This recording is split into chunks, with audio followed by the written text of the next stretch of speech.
Selamat berjumpa di kelas 11 pelajaran bahasa Indonesia. Kali ini kita akan membahas tentang drama. Apa itu drama? Pernahkah kamu mementaskan atau menonton sebuah drama di sebuah gedung atau di kelas? Mementaskan atau menonton drama dapat membuat kita mengenal berbagai macam karakter. Meskipun karakter yang dimunculkan dalam sebuah drama adalah karakter rekaan atau berdasarkan khayalan si penulis. Kompetensi dasar 3.18 mengidentifikasi alur cerita, babak demi babak, dan konflik dalam drama yang dibaca atau ditonton. 4.18 mempertunjukkan salah satu tokoh dalam drama yang dibaca atau ditonton secara lisan. Setelah pembelajaran ini selesai diajarkan, siswa dapat 1. Memahami struktur drama yang dibaca atau ditonton. 2. Mengidentifikasi unsur-unsur drama. 3. Menganalisis isi dan kebahasaan dalam drama. 4. Mendemonstrasikan sebuah naskah drama dengan memperhatikan isi dan kebahasaan.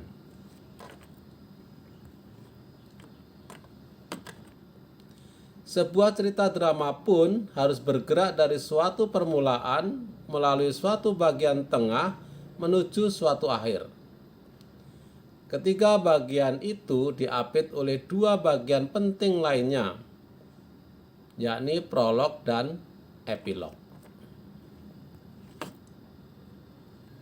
Prolog adalah kata-kata pembuka, pengantar, ataupun latar belakang cerita yang biasanya disampaikan oleh dalang atau tokoh tertentu. Epilog adalah kata-kata penutup yang berisi simpulan ataupun amanat tentang isi keseluruhan dialog. Selain kedua hal tadi, dalam drama terdapat dialog dan monolog. Dialog adalah komunikasi antar tokoh dalam sebuah seni peran drama, biasanya dilakukan oleh dua orang tokoh atau lebih. Monolog adalah percakapan yang dilakukan oleh tokoh tunggal kepada dirinya sendiri. Monolog bisa berbentuk percakapan dengan dirinya sendiri melalui cermin misalnya, atau percakapan yang berbunyi dalam hati yang berkata pada dirinya sendiri. Struktur drama. Di atas sudah disinggung bahwa ketiga bagian itu diapit oleh dua bagian penting lainnya, yaitu prolog dan epilog. Yang diapit apa? Dialog. Dialog diapit oleh prolog dan epilog. Dialog dalam drama meliputi bagian orientasi, komplikasi, dan resolusi. Bagian-bagian itu terbagi dalam babak-babak dan adegan-adegan. Satu babak biasanya mewakili satu peristiwa besar dalam dialog yang ditandai oleh suatu perubahan atau perkembangan peristiwa yang dialami oleh tokoh utamanya. Orientasi suatu cerita menentukan aksi dalam waktu dan tempat, memperkenalkan para tokoh, menyatakan situasi suatu cerita, mengajukan konflik yang akan dikembangkan dalam bagian utama cerita tersebut. Komplikasi atau bagian tengah cerita mengembangkan konflik. Artinya, sang pahlawan atau pelaku utama menemukan rintangan-rintangan antara dia dan tujuannya. Dia mengalami aneka kesalahpahaman dalam perjuangan untuk menanggulangi rintangan-rintangan yang ada atau yang dialami. Resolusi muncul secara logis dari apa-apa yang telah mendahulunya di dalam komplikasi. Titik batas yang memisahkan komplikasi dan resolusi biasanya disebut klimaks. Pada klimaks, itulah terjadi perubahan penting mengenai nasib sang tokoh. Kepuasan para penonton terhadap suatu cerita tergantung pada sesuai tidaknya perubahan itu dengan yang mereka harapkan. Nah, pengarang di sini dapat mempergunakan teknik flashback atau sorot balik untuk memperkenalkan penonton dengan masa lalu sang pahlawan, menjelaskan suatu situasi, atau untuk memberikan motivasi bagi aksi-aksinya. Contoh teks drama Panembahan Reso, karya W.S. Rendra, buku paket halaman 239 sampai 243. Di rumah Panembahan Reso pagi hari ada Aryo Lembu, Aryo Jambu, Aryo Bambu, Aryo Sumbu, Aryo Sekti, dan Ratu Dara, serta Panembahan Reso. Para pemain: Poni sebagai Panembahan Reso, Clara sebagai Aryo Lembu, Febri sebagai Aryo Jambu, Alexander sebagai Aryo Bambu, Indra sebagai Aryo Sumbu, Leo sebagai Aryo Sakti, dan Dharma Santi sebagai Ratu Dara. Marilah kita dengarkan bersama. Aryo Sakti membuka percakapan. Panembahan Reso, jadi saya datang kemari untuk mengantar teman-teman Aryo yang dulu diutus oleh almarhum Sri Baginda Raja Tua untuk keliling kadipaten-kadipaten menghadap kepada Anda. Panembahan Reso menjawab, Selamat datang Pak Aryo. Kedatangan Anda di ibu kota sangat kami nantikan, terutama oleh Sri Baginda Maharaja. Aryo Lembu menyaut, Sebelum menghadap Sri Baginda Raja, Aryo Sakti meluruskan ucapannya. Maaf, Maharaja, bukan Raja. Aryo Lembu mohon ampun atas ucapannya. Ya, ampun seribu ampun. Sebelum kami menghadap Sri Baginda Maharaja, kami lebih dahulu menghadap Anda dan juga Sri Ratu Dara. Aryo Sakti menegaskan pernyataan Aryo Lembu. Ya, betul, Sri Ratu Dara. Aryo Lembu mengatakan, Oh, kami lebih dahulu menghadap Anda dan Sri Ratu Dara untuk lebih meyakinkan diri bahwa kami tidak akan membuat kesalahan yang sama sekali tidak kami maksudkan. Aryo Bambu juga mengatakan, Selama kami bertugas, telah banyak terjadi perubahan dengan menurut cara yang sah. Kami akan menyesuaikan diri dengan perubahan ini. Aryo Bambu menyaut, Pendeknya, kami mengakui kedaulatan Sri Baginda Maharaja Gajah Jenar dan tunduk kepada semua keputusan yang telah disabdakan oleh Sri Baginda. Aryo Sumbu tidak mau ketinggalan. Kami telah menjalankan tugas yang justru kami anggap penting untuk mempertahankan keutuhan kerajaan. Sekarang kami tetap patuh dan bersedia untuk membela keutuhan kerajaan di bawah naungan Sri Baginda Maharaja Gajah Jenar. Panembahan Reso menyimak dan berkata, Bagus-bagus. Dengan cepat saya bisa mengumpulkan bahwa Anda berempat abdi rajin, tahu diri dan tahu akan kewajiban. Bagus-bagus. Sri Baginda pasti akan ikhlas menerima bakti Anda semua. Aryo Bambu menyaut, Syukurlah kalau begitu. Kami juga sangat berterima kasih kepada Sri Baginda karena beliau telah memberikan perhatian besar kepada para istri kami. Bagaimanakah keadaan mereka? Saya sendiri sudah merasa sangat kangen dengan istri saya setelah sekian lama dipisahkan oleh tugas demi kerajaan. Panembahan Reso menegaskan, Jangan khawatir, keadaan mereka sangat mewah dan sejahtera. Mereka dibawa ke istana demi keamanan mereka sendiri. Jangan sampai mereka menjadi korban dari pancaroba perubahan. Nanti setelah Anda menghadap Maharaja, pasti istri Anda akan diantar ke rumah kembali. Sri Ratu Dara dan Sri Ratu Kenari selalu bermain-main dengan mereka. Sri Ratu Dara mengiyakan dan berkata, Kami sering bermain bersama sampai agak larut malam. Kami juga saling bercerita tentang pengalaman hidup masing-masing. Aryo Jambu terharu dan berkata, Sungguh, kami sangat berutang budi untuk kebaikan hati semacam itu. Panembahan Reso berkata, Jadi, kerajaan dalam keadaan kurang lebih utuh. Arya Lembu menjawab, Begitulah, kecuali keadaan di Tegalurung. Panci Tumbal berhasil ditawan oleh Pangeran Kembar. Pangeran Bindi menduduki seluruh kadipaten Tegalurung dan menyatakan menentang kedaulatan Maharaja kita, beserta menobatkan dirinya sendiri menjadi raja. Pangeran Kembar mendukungnya. Panembahan Reso berpikir dan berkata,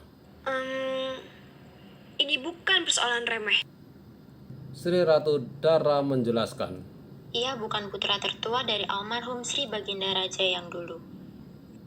Panembahan Reso berkata, Atas dasar kekuatan, setiap orang yang merasa dirinya kuat boleh saja menobatkan dirinya menjadi raja. Seperti juga raja yang dulu mendirikan kerajaan ini. Tinggal soalnya, apakah ia akan bisa membuktikan bahwa dirinya benar-benar yang terkuat di seluruh negara? Bisa tidak, ia menundukkan semua tandingan yang ada. Sri Ratu Dara menyaut.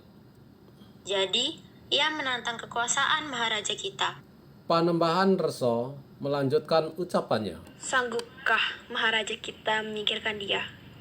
Atau sanggupkah dia menyingkirkan Maharaja kita? Itu saja persoalannya. Arya Bambu menguatkan. Dengan dukungan Anda sebagai pemangku, Maharaja kita pasti akan bisa menumpas tandingannya di Tegalurung. Arya Jambu menaruh kepercayaan kepada Panembahan. Besar kepercayaan kami kepada Anda untuk bisa mengatasi keadaan ini, Panembahan. Arya Lembu teringat tingkah laku Pangeran Bindi dan bertekad untuk membela Maharajanya dan berkata, Dari sejak masih tinggal di istana, Pangeran Bindi sangat mengerikan tingkah lakunya. Tanpa ragu-ragu, saya akan membantu Anda untuk membela Maharaja kita. Panembahan Reso bertanya kepada Arya Sumbu. Arya Sumbu, apakah Anda juga mempunyai kemantapan seperti itu? Arya Sumbu menjawab jelas dan tegas. Ya, Panembahan. Panembahan Reso berkata, Setelah Anda semua beristirahat beberapa hari, bantulah Sri Baginda untuk memerangi para pemberontak. Anda semua mempunyai pengalaman yang luas di dalam pertempuran. Arya Lembu meyakinkan dan berkata, Di bawah pimpinan Anda, kami semua patuh dan setia. Panembahan Reso merasa lega dan berkata, Silakan pulang dulu, dan nanti sore menghadap Maharaja di istana. Keempat Arya, yaitu Arya Lembu, Arya Jambu, Arya Bambu, dan Arya Sumbu mohon diri lalu keluar. Arya Sekti yang masih bersama Panembahan Reso meyakinkan katanya. Pengaruh Anda terhadap para Aryo, para Panji, dan para Senapati sungguh sangat besar. Memang hanya Anda yang bisa menyelamatkan kerajaan dari bencana perpecahan. Sekarang saya pamit dulu, Panembahan. Di rumah saya ada tamu yang menginap. Setelah minum kopi sore hari dengan tamu itu, saya akan menghadap Maharaja ke istana. Panembahan Reso bertanya. Apakah kamu itu akan tinggal lama di rumah Anda? Jawab Arya Sekti. Seperti biasanya, agak lama juga. Salam Ratu Dara, salam Penambahan. Lalu Arya Sekti pergi. Sri Ratu Dara melanjutkan perbincangannya dengan Panembahan. Anakku seorang diri tak akan bisa mempertahankan tahtanya. Panembahan Reso menjawab. Itulah sebabnya kita harus membantu Baginda. Sri Ratu Dara merasa muak dan berkata, Maharaja boneka itu mulai memuakan saya. Panembahan Reso berkata dengan bijak. Tidak baik berkata begitu. Sementara, Baginda ialah darah dagingmu sendiri.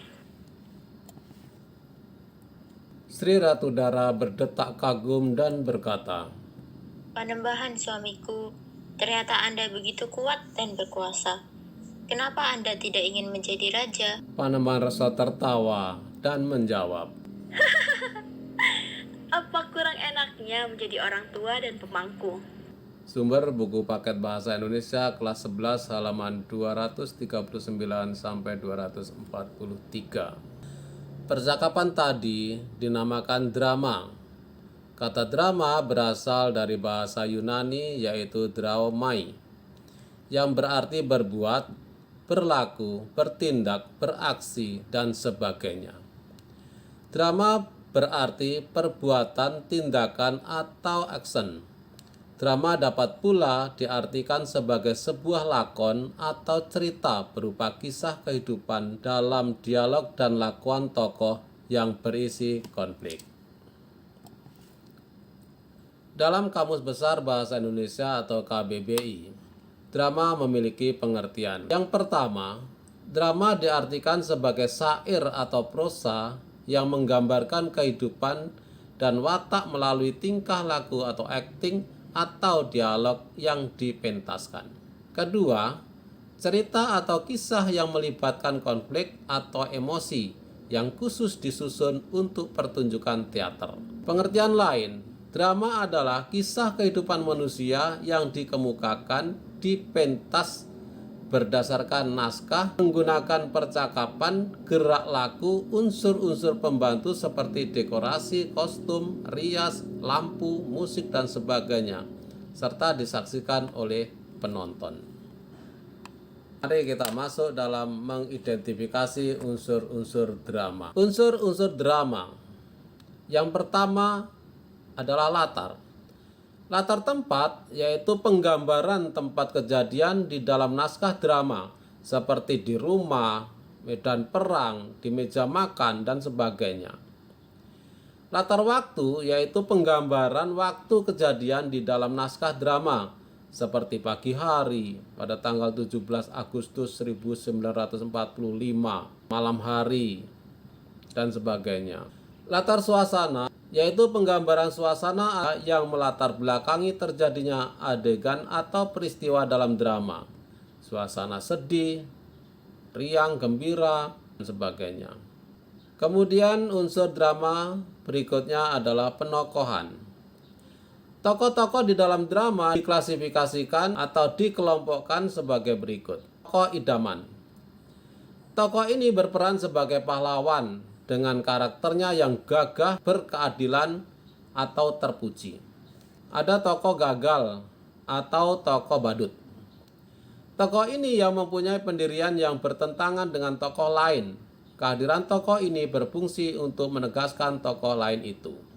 Tokoh statis. Tokoh ini memiliki peran yang tetap sama tanpa perubahan mulai dari awal hingga akhir cerita. Kemudian tokoh berkembang. Misalnya, seorang tokoh berubah dari setia ke karakter berkhianat. Dari yang bernasib sengsara menjadi kaya raya, bahagia. Dari yang semula adalah seorang koruptor menjadi orang yang saleh dan budiman. Kemudian unsur drama berikutnya yaitu dialog. Dalam drama, percakapan atau dialog haruslah memenuhi dua tuntutan, yaitu dialog harus turut menunjang gerak laku tokohnya. Dialog haruslah dipergunakan untuk mencerminkan apa yang telah terjadi sebelum cerita itu, apa yang sedang terjadi di luar panggung selama cerita itu berlangsung. Harus pula dapat mengungkapkan pikiran-pikiran serta perasaan-perasaan para tokoh yang turut berperan di atas pentas. Dialog yang diucapkan di atas pentas lebih tajam dan tertib daripada ujaran sehari-hari. Tidak ada kata yang harus terbuang begitu saja. Para tokoh harus berbicara jelas dan tepat sasaran. Dialog itu disampaikan secara wajar dan alamiah. Kemudian unsur drama berikutnya adalah tema dan amanat. Tema adalah gagasan yang menjalin struktur isi drama. Tema dalam drama menyangkut segala persoalan, baik itu berupa masalah kemanusiaan, kekuasaan, kasih sayang, kecemburuan, dan sebagainya. Untuk mengetahui tema drama, kita perlu mengapresiasi secara menyeluruh terhadap berbagai unsur karangan itu. Tema jarang dinyatakan secara tersirat. Untuk dapat merumuskan tema, kita harus memahami drama itu secara keseluruhan atau utuh. Pesan atau amanat. Pesan atau amanat merupakan ajaran moral didaktis yang disampaikan drama itu kepada pembaca atau penonton Amanat tersimpan rapi dan disembunyikan pengarangnya dalam keseluruhan isi drama. Pembelajaran hari ini cukup sampai di sini. Minggu depan kita akan membahas tentang mempertunjukkan salah satu tokoh dalam drama yang dibaca atau ditonton secara lisan. Menelaah bagian-bagian penting dalam naskah drama yang dibaca atau ditonton.